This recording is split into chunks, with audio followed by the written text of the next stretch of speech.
Hey guys, Danny Marks here. What do you think of the new intro? I was thinking if I'm going to be talking about like these discussion things, I might as well give it a setting. You'll notice though I did turn off the fire because I was sweating like a pig, and that was too close. And I won't be drinking any of this this prop wine, which is actually just water with gold food coloring in it, because it does look like a urine sample, and that's probably not going to happen. I will, however, drink some coffee. Anyway, this is a topic that was brought up by Megan the Book Addict, and she wants to know about book hype and how we feel about it, and I just thought I'd bring another perspective to it because I wanted to make a video. And my book haul isn't ready yet because I have like something special coming for the book haul, and it's supposed to be here tomorrow, or so UPS says, and so it's been saying for like 2 weeks, which is driving me crazy. Anyway, because really UPS should be like Domino's, where if it doesn't come within a certain amount of time, you should get at least the shipping free, right? Although Domino's doesn't even do that anymore, so it's really a moot point. Anyway, but book hype. So she had 4 questions, and I'll read them off to you as I go. The first one is, how do you feel about hype for books? Certainly books need hype. They need it from both the publishers and from readers. I mean, the biggest... Hold on, my dog wants out. Okay, so I'm back. The dogs went crazy. They're running around the yard. It's insane. Except for Yoda. He's around here somewhere. Do you want to come up here, Yoda? You want to come up here? Come here. Come here, Bobo. Come here, Bobo. You're gonna sit right here. All right. Okay, so book hype. I think that the best hype for a book is reader generated, like reviews on YouTube, just kind of word of mouth, and that's really what sells books, is word of mouth, whether it's coming from a bookseller or just from your friends. The hype that comes from a publishing house is different, and it starts long before. You got down. It starts long before a book actually hits the shelves, or even when the art comes out. It's like, the hype is even in terms of like what kind of a cover a book's going to get. You get books that, a publishing house pays like $500,000 for or something, which is rare, very rare. Most authors don't make a whole lot of money and have to keep side jobs, just so you're aware of that. And I mean the vast percentage, like 99%. But if they put out $500,000 on a book, they are going to hype it. They have to, because they have to try to recoup their money. So that whether they find, and usually that's not the, what they've spent the money on is not a completed draft. It's like they will be going through several edit runs to get where it finally is. So they're banking on the potential a book may have in the market. So by the end of, no matter how it turns out, that book has to be hyped.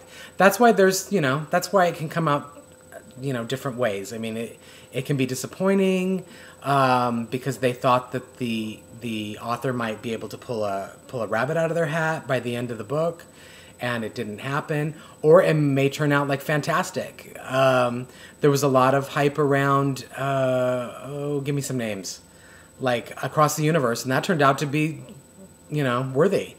Lots of books turn out to be worthy, in fact, and there's a lot of, particularly in YA, where there's been very few disappointments. I'm not going to talk about the disappointments because, you guys know which ones are not your favorites. Did that light just dim? Did I do it with my mind? Anyway. So anyway, that's the first question. 2, does it affect my book buying personally? You know what? Most of the time it does not. I don't necessarily buy a book based on hype.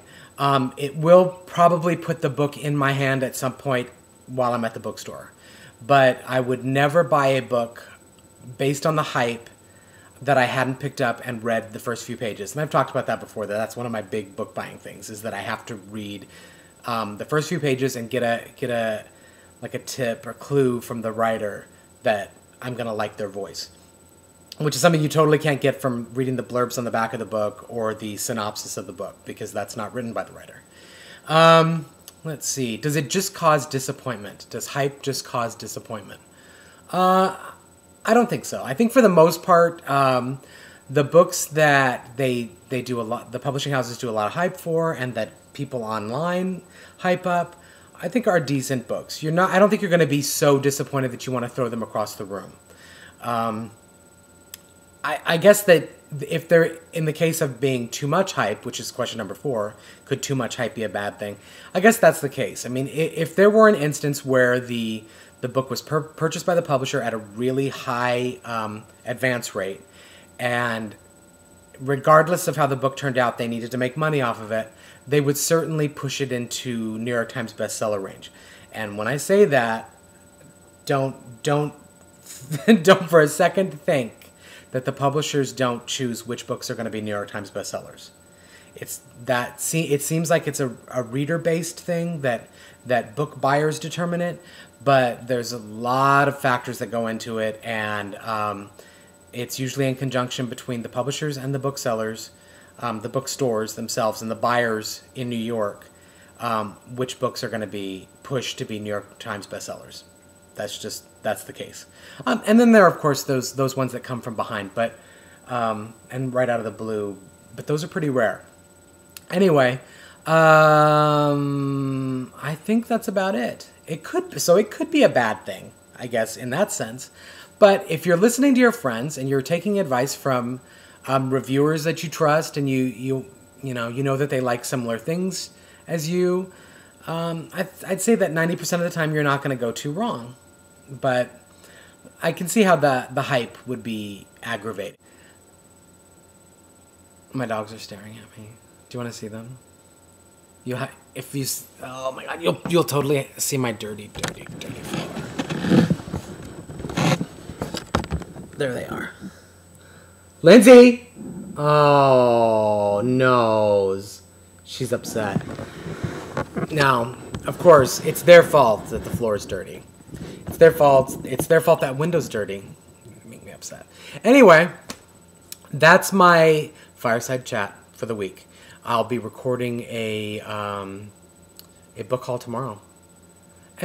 Book and other haul, because I did go to Borders for the fire sale. Not fireside sale, the closing sale. Anyway, that's it. Talk to you later. Shh! The movie's on! Because it's damn hot near this fireplace. Can you even see me?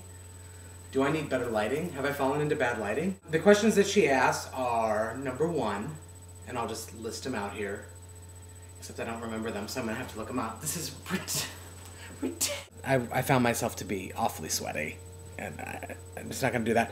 I can't drink it because it looks like a urine sample.